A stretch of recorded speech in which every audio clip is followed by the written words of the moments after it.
qu'est-ce que c'est un prophète? Qu'est-ce que c'est un être accompli? Pourquoi a-t-on besoin d'être accompli dans notre vie? Tu n'as pas besoin d'un être accompli si tu ne veux pas toi-même marcher dans le chemin de l'accomplissement. Ce potentiel de vie peut être oublié. Et là, il nous faut quoi? Il nous faut un rappel de ce potentiel.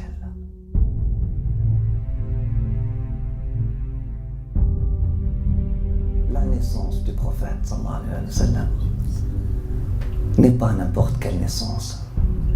Son pèlerinage, sa prière, sa prosternation, son mariage n'ont pas été juste des épisodes. Donc, il faut étudier la vie du prophète sallallahu alayhi wa sallam afin de comprendre le vrai sens de la vie.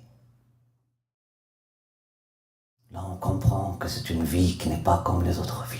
C'est un être qui a donné sens au verbe être.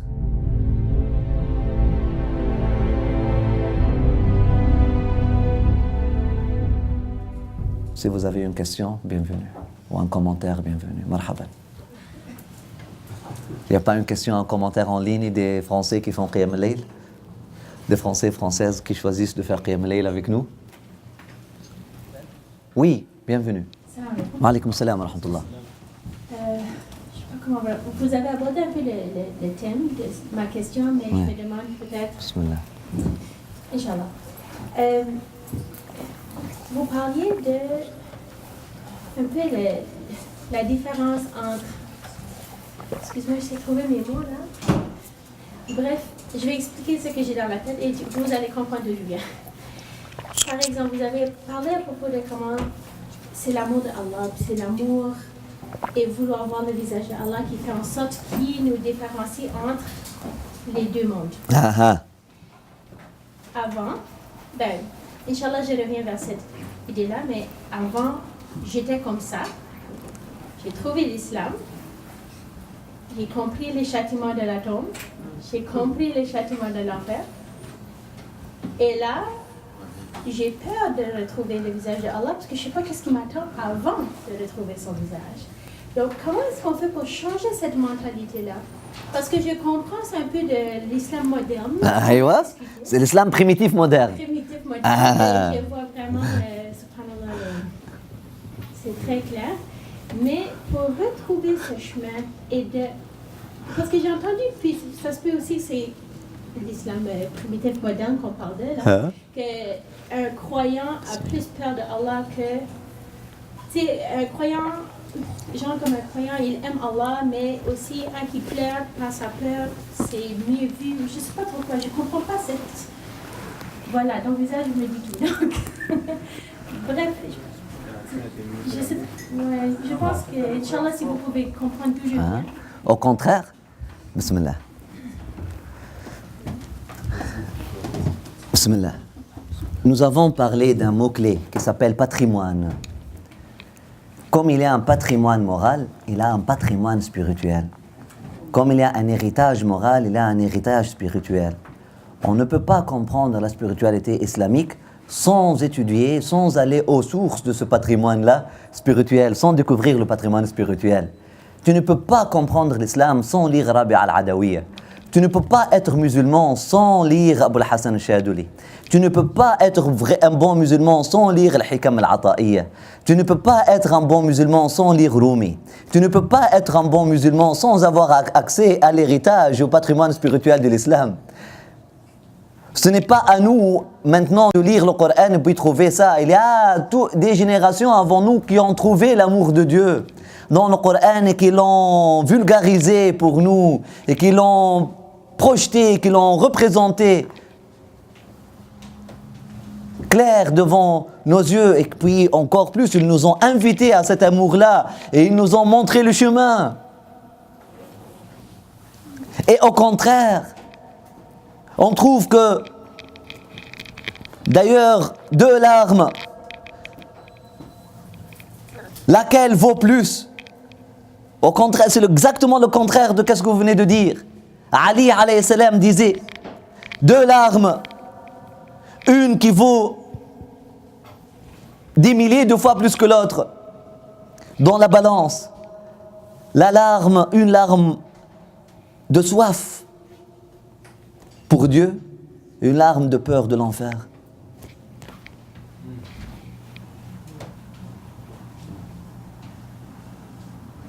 Rabi'a al-Adawiya, elle trouve son disciple en train, avant qu'il ne devienne son disciple, c'est là où, le moment de l'ouverture spirituelle.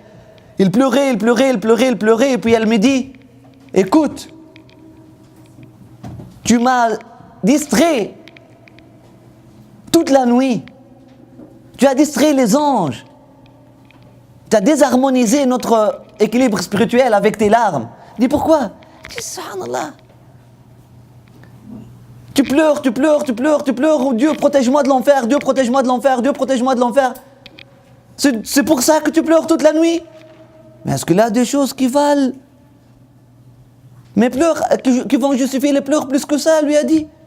Il a dit, t'as soif pour lui. Tu ne veux pas le rencontrer. La spiritualité islamique. La faute, c'est la faute de ceux qui t'ont fait découvrir le châtiment du tombeau parce que peut-être il y a une goutte d'urine dans ton pantalon, dans ta jupe ou quelque chose comme ça. Hein? C'est ça. Châtiment du tombeau, des serpents viennent parce qu'il y a une goutte d'urine, quelque chose comme ça. Hein? Qui t'ont fait découvrir ça ou avant de te faire découvrir l'amour de Dieu. Oui. Ben pour moi, c'est la découverte de réaliser que je suis tellement imparfaite. Oui. C'est une fois qu'on est sur l'élan de se convertir, puis on vit le visage d'Allah, on est tellement content. Et il y a une arrogance qui vient là-dedans aussi. Soyons honnêtes. Parfois, on se sent arrogant. On dit, on a choix. Ouais. Et là, par la grâce d'Allah, il va nous humbler. Mais quand on est humblé, des fois, là on voit, oh ok, je suis vraiment imparfaite, je suis vraiment là où j'ai beaucoup de défauts, tu commences à, spécialement quand tu deviens parent, par exemple, tu vois vraiment tes défauts en train de sortir, et là tu commences à dire... Et là, pourquoi les défauts commencent à sortir dans le cheminement spirituel? Dieu veut que tu sois honnête avec toi-même. Est-ce que tu cherches sa face parfaite ou ta face parfaite? Le chemin spirituel n'est pas le perfectionnisme. Est-ce que tu cherches à le voir ou tu cherches à te voir? Et voilà, à un moment donné, il faut se laisser derrière. Il faut se laisser derrière et faire sa prière. À un moment donné, il faut se laisser derrière et faire sa prière.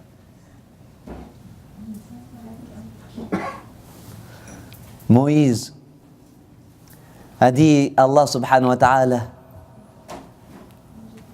oh mon Dieu, je veux te voir. Allah subhanahu wa ta'ala lui a dit, paye le prix. Voilà un texte de notre héritage spirituel islamique. Notre littérature.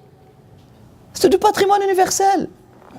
Le monde a le droit d'avoir accès à cet héritage, à cette littérature-là. C'est comme les gens lisent la Bhagavad Gita, qui n'est rien comparant à notre héritage, Wallah, à notre patrimoine spirituel islamique. C'est la spiritualité la plus mouvante et émouvante. Honnêtement, il n'y a rien qui... Lisez El-Mathnawi, lisez n'importe. Wow! C'est ça qui a fait changer la vie de Saint François d'Assise. Il a fait naître la spiritualité chrétienne, ou renaître la spiritualité chrétienne de ses cendres. Il y a toute une bombe nucléaire de vie, toute une énergie positive, subhanallah, incomparable dans le soufisme, dans la spiritualité islamique. Le monde a le droit à avoir accès, c'est universel, c'est un patrimoine. Et là, nous avons dans la littérature soufie, Moïse a parlé à Dieu ce dialogue, imaginaire peut-être, mais c'est la littérature, mais ça vous montre le paradigme, ça vous montre l'état de conscience des gens. Ça me suffit. Je ne sais pas est-ce que vraiment Dieu a eu ce dialogue-là avec Moïse ou non. Pour moi, ce qui importe, ça me montre nos ancêtres fonctionner avec quel paradigme. Hein? C'est ça qui importe dans la tradition islamique. Daïf, mawdou', pour moi, je m'en passe. L'essentiel, pour moi, ça me montre comment nos ancêtres raisonnaient spirituellement. Comment mes ancêtres pensaient leur relation avec Allah subhanahu wa ta'ala. Hein? Et là, le Ghazali le met dans le Ihya. Le Ghazali était savant. S'il l'a mis dans le Ihya, c'est-à-dire que je peux le dire. Pour moi, c'est suffisant. Si je trouve quelque chose dans Ihya Ulumuddin, c'est suffisant. Je peux la dire. Et puis, le Ghazali le dit. Donc, Moïse a rencontré dans sa conversation avec Allah, il a dit « Ya Rabbi, je veux te voir ». Et Allah subhanahu wa ta'ala lui a répondu « Paye le prix ». Il a dit « Ya Rabbi, c'est quoi le prix ?» Il a dit « Laisse-toi derrière et viens ». Khalli nafsak wa ta'ala. Laisse-toi derrière et viens sans toi. Laisse-toi derrière et viens S-A-N-S toi.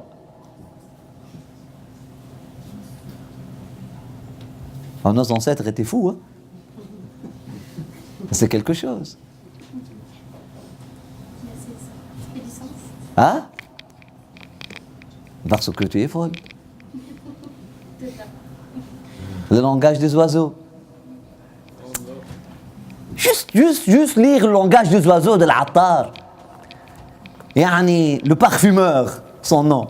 Fariduddin al-Attar. La perle qui, Wallah, ça peut parfumer les esprits de toute l'humanité.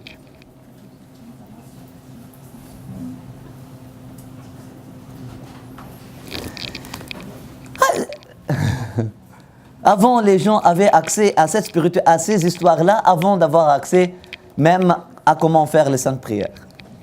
Ils apprenaient ça avant, après ça, donc ils priaient par amour, ils donnaient la charité par amour. Comme Rasulullah sallallahu alayhi wa sallam l'a fait avec le Qurayshite. C'était une da'wa organique. Maintenant, on vient en convertir, on le pervertit tout de suite. On download, on commence à downloader des applications, tac, tac, tac, tac.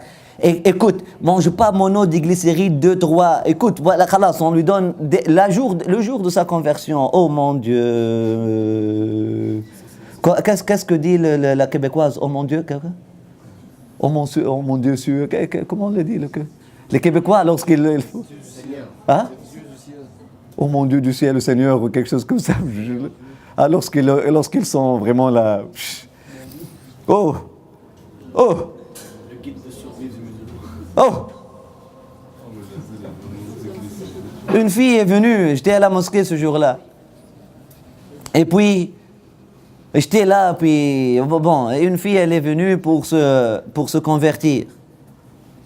Puis, subhanallah. Un frère, astaghfirullah. Un frère est venu pour se convertir. Et puis, on était en train de lui expliquer, puis de faire, est-ce que vraiment elle cherche l'islam ou elle cherche à se marier d'une musulmane? On n'était même pas sûr là de son affaire. Et là, le frère qui était là derrière.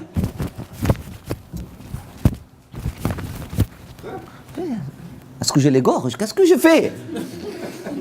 J'ai pas compris, là, il me fait.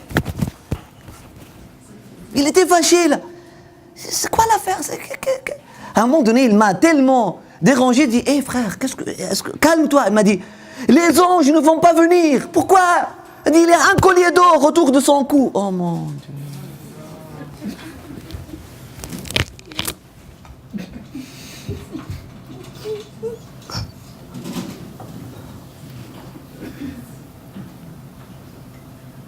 Wallahi, ou parfois, dis-lui de couvrir ses tatous avant de se convertir. Allège. Parce que les anges ne vont pas venir.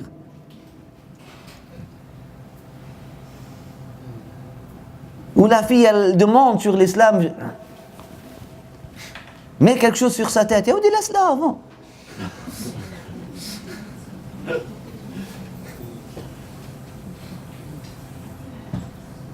Et puis, si une fille se convertit, aux 5 premières minutes, tu es marié ou tu n'es pas marié, ma soeur? On va te trouver un mari. Et la liste. Si tu vas à métro, là, fais attention, il a de la gélatine dans le yogourt, il a de la monoglycéride dans le pain, il a de je sais ce mot, présure dans les fromages, il a de la... Ouh! Hein? Il a une liste là des mots. CXO, je ne sais pas quoi. Là, voilà les choses qu'un musulman devrait éviter. Pour une liste scientifique des ingrédients. Wow! Je dois devenir un chimiste pour devenir musulman? Mais c'est fou! Après ça, le premier hadith. Ma soeur, maintenant tu es guidée, fais attention. Fais attention, va pas à cette mosquée-là ou cette mosquée, tu vas t'égarer. Sinon, on va t'égarer. Fais attention là. Fais attention, les ennemis de l'islam, les chiites, les soufites.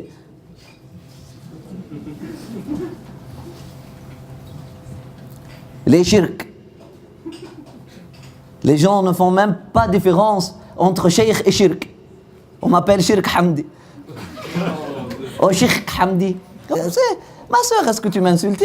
Mais non, mais c'est pas ça, cher Shirk.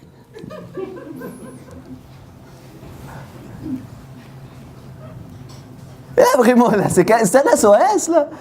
D'ailleurs, tu vas le publier ce soir ou demain? Hein? Demain, on va publier un SOS. Ça part de la Guadeloupe. Oh, j'espère que ça ne va pas partir en ouragan en Guadeloupe. Mais bon. Ça part de la Guadeloupe. Ça part d'une loupe, vraiment. Cette visite-là était une loupe pour voir notre communauté. C'est quelque chose. Une communauté de 100 musulmans qui souffrent de toutes les perversions de la communauté musulmane. Mais c'est quelque chose. C'est pas de ta faute. C'est pas de ta faute. Mais non. Aussi, voilà, yakfi. On va pas parler plus. Alhamdoulilah. Non, rencontrer Dieu. Oui, je le rencontre. Alhamdoulilah. Rien ne peut vaincre l'amour. Oui. Est-ce que quelque part on ne peut pas rattacher ça? Oui. Oui.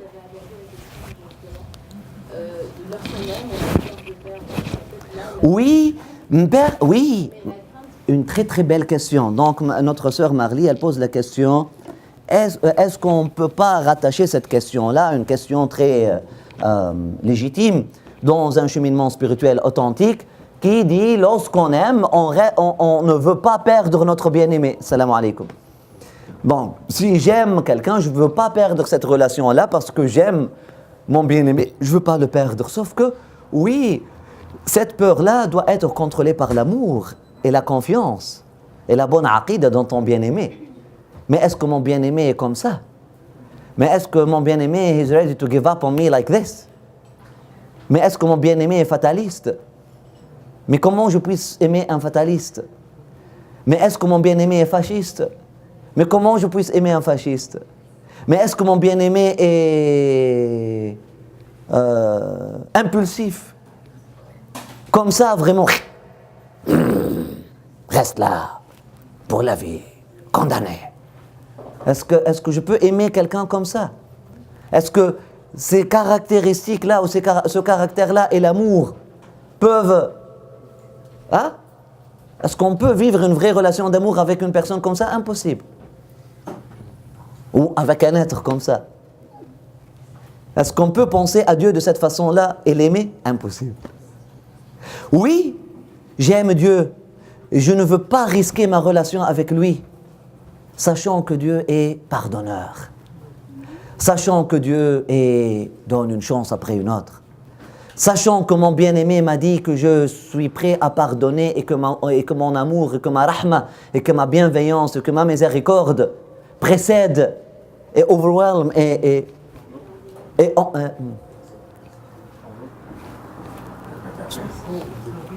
dépasse, surpasse, hein?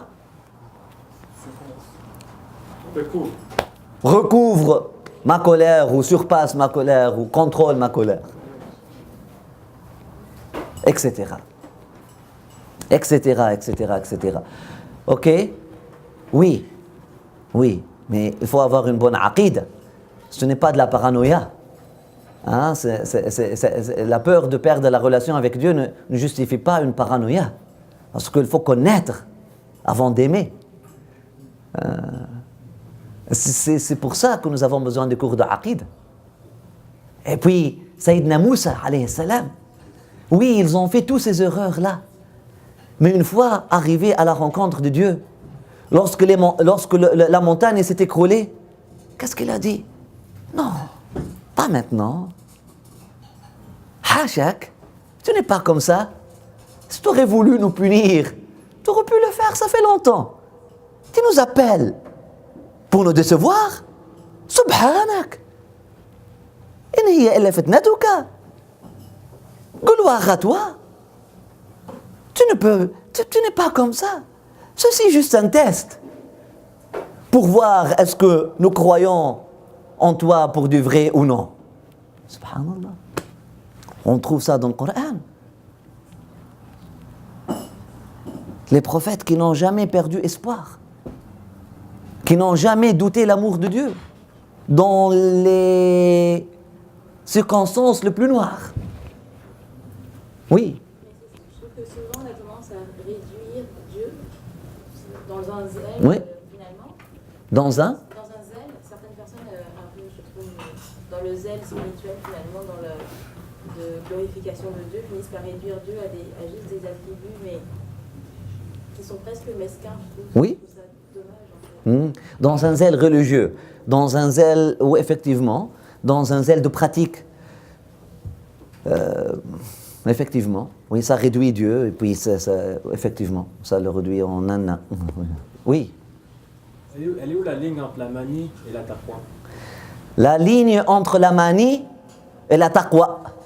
La taqwa qu'on traduit littéralement par la recherche consciente de la face de Dieu.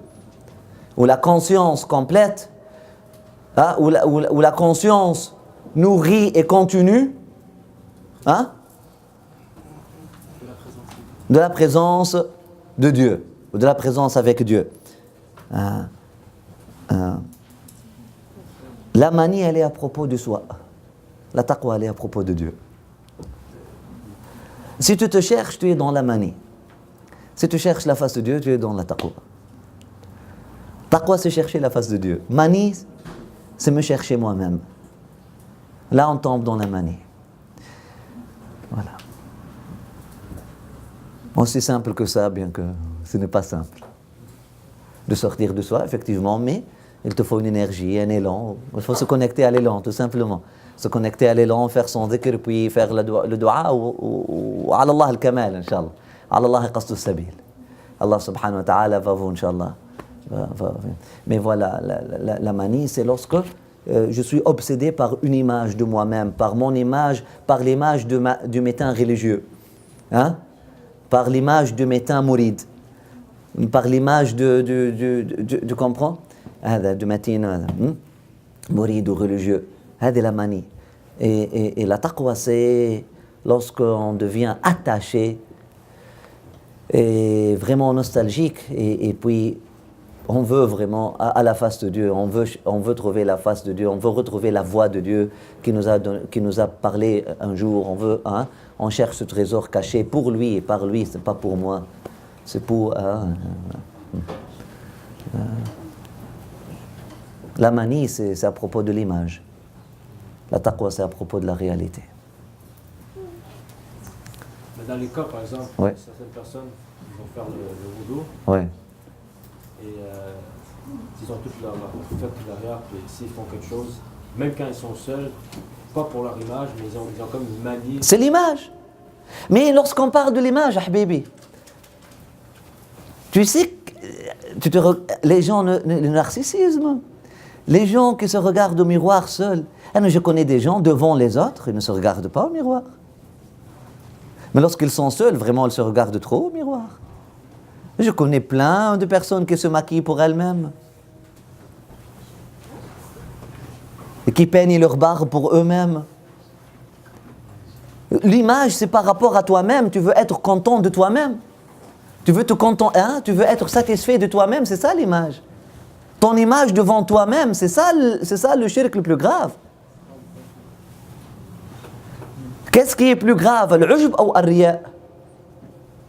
Et qu'est-ce qui a plus de valeur, as-sidq ou al-ikhlas? Nous avons étudié que as-sidq a plus de valeur que l'ikhlas. C'est quoi as-sidq, la sincérité? C'est être purifié de son ujb. C'est être purifié de son admiration de soi. Alors que l'ikhlas, c'est être purifié de chercher l'admiration de l'autre. Sidq, c'est ne plus chercher l'admiration de soi-même. L'ikhlas, c'est de ne plus chercher l'admiration de l'autre. Qu'est-ce qui est plus fin? Et qu'est-ce qui est plus haut? Et qu'est-ce qui est plus profond? C'est sidq. Les ulama nous ont dit que l'ikhlas a besoin de sidq, mais sidq n'a pas besoin d'ikhlas.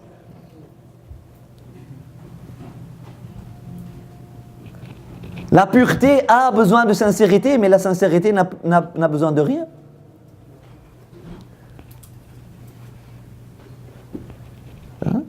Khalas, parce que si tu ne cherches même pas à t'admirer toi-même, a fortiori, tu ne cherches pas à l'admiration des autres. Mais si tu ne cherches pas l'admiration des autres, oh, les narcissiques qui cherchent leur propre admiration. Là, qui vont... D'ailleurs, Allah subhanahu wa ta'ala dit Al-Mukhtal. Hein? Lorsqu'il marche seul, il imagine qu'il a des caméras qui les filment, etc. Même avec soi-même. Même des actes d'impiété, de la fausse piété. On va parler de la fausse moralité aussi. À l'époque de Jahiliya, il y avait beaucoup de fausses moralités. C'était juste par rapport à leur... C'était pas par rapport à Dieu, parce qu'elle est découpée de la spiritualité. Elle est par rapport à leur image qu'ils ont de eux-mêmes. Donc c'est pour ça que le prophète sallallahu alayhi wa sallam est venu pour la rattacher à la source, afin qu'elle devienne par rapport à Allah subhanahu wa ta'ala, cette image-là. Donc il faut chercher ton image par rapport à Allah. Et puis là, Allah elle te dit, moi je ne regarde pas ton image extérieure, mais je regarde ton image intérieure. Ou plutôt, je ne regarde pas ton image, mais je regarde ton cœur. Yallah, bismillah. هذا هو الوسوسة في الوضوء etc. Sidi Abul Hassan al-Shadili, il dit عين الشرك. Avoir cette manie dans le wudu, refaire son wudu. J'ai oublié un membre, puis le refaire. Ah, peut-être j'ai pas. Après avoir fait son wudu, là, il se dirige vers la prière.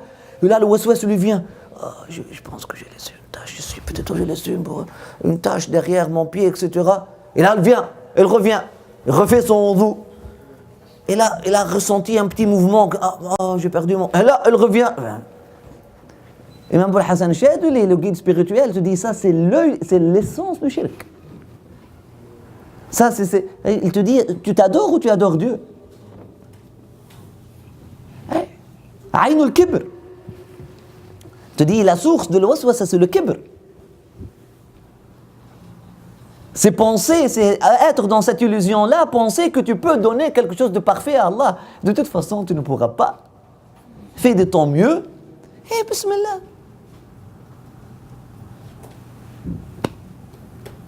Il te dit la cure, prie son wudu. Yallah, bismillah. Fais-le une seule fois et prie. Voilà la cure de l'waswas. Ne refais pas ton wudu. Ou bien les malikites là qui delk. Oui, frottement. Et là, j'ai vu un de nos frères, qu'Allah le préserve. Et là, subhanallah, à chaque fois, il prend 15 minutes pour faire le wudu. Wow! Qu'est-ce qui se passe pour lui? Il fait hakada.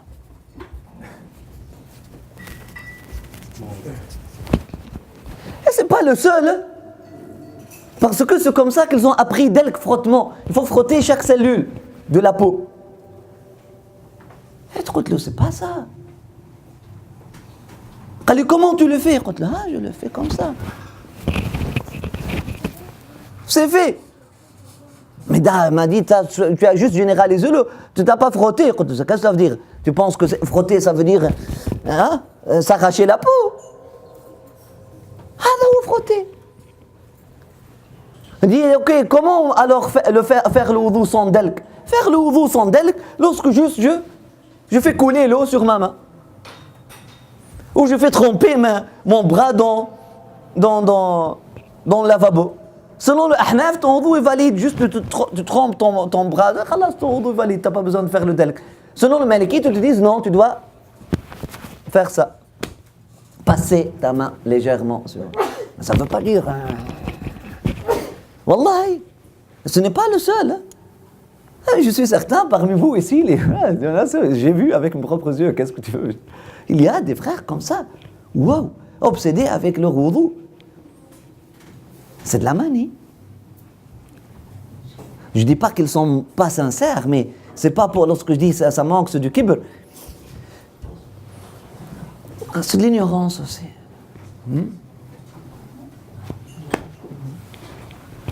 Oh, alhamdulillah. Et pour ceux qui font ça par piété, par taqwa, ils vont finir de trouver la bonne réponse. Et ils vont finir par l'accepter lorsqu'elle leur est donnée. Oui. Je voudrais avoir de votre part. Oui. Là, on a parlé par rapport à un rituel physique, le wudu, etc.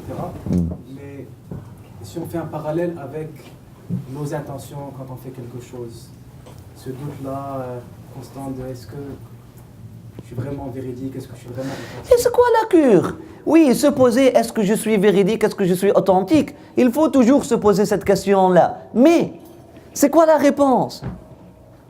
C'est quoi la cure? La prière. Dieu, rends-moi véridique. Dieu, donne-moi la pureté de l'intention, tu continues.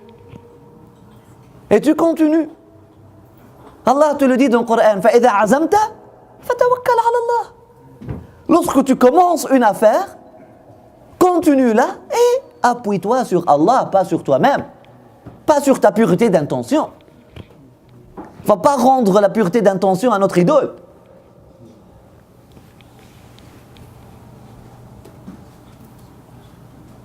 On continue, on chemine. Siru ila Allahi urjan wa makasir. Continuez de marcher vers Allah subhanahu wa ta'ala avec vos jambes cassées, avec vos et en boitant. Sachant que vous êtes un boiteux et que vous êtes un fracturé. Ne prétends pas que tu es parfait et complet après Had. Lorsque Dieu te couvre par sa grâce. Aïwa. Absolument. Et demandez toujours Allah, Ya Rabbi. Mais si on s'attend à jusqu'à ce que notre niyya soit parfaite avant de commencer à enseigner, par exemple, ou partager la science que nos chouyouk nous ont donnée, sans mentir, vous n'aurez jamais entendu une seule parole de cette bouche-là. 99% de ce que je vous dis, c'est du mensonge. Pas dans l'information, mais dans le hal. Et j'en suis conscient. Et je dis à Rabbi. Et instantanément, il transforme l'alliage en or. Instantanément. Et subhanallah. Mais je dois me préparer, puis je rentre. Jamais. Je rentre en cours, voilà, je suis vraiment maintenant connecté avec Rasulullah sallallahu alayhi wa sallam, je peux leur enseigner maintenant avec un bon hal. Je rentre, ya Rabbi faqir, ataynaka bil faqr ya dhal ghina. On est venu avec notre besoin, avec notre nifaq, avec la recherche de l'image, avec la recherche de la réputation. Tu connais, ya Rabbi, hada kul, mais la yusalam dullah kaishifa, j'ai rien, je n'ai que toi, ya Rabbi. Aide-moi. C'est une mission, je ne l'ai pas demandé, on m'a poussé, et puis, bismillah, c'est un besoin. Le malheur de cette époque-là, il n'y a que, subhanallah, c'est un signe du jour dernier que des fainéants comme moi, que des mouflis, que des faillis comme moi, deviennent indispensables pour faire un rôle, tellement on vit dans un état de faillite.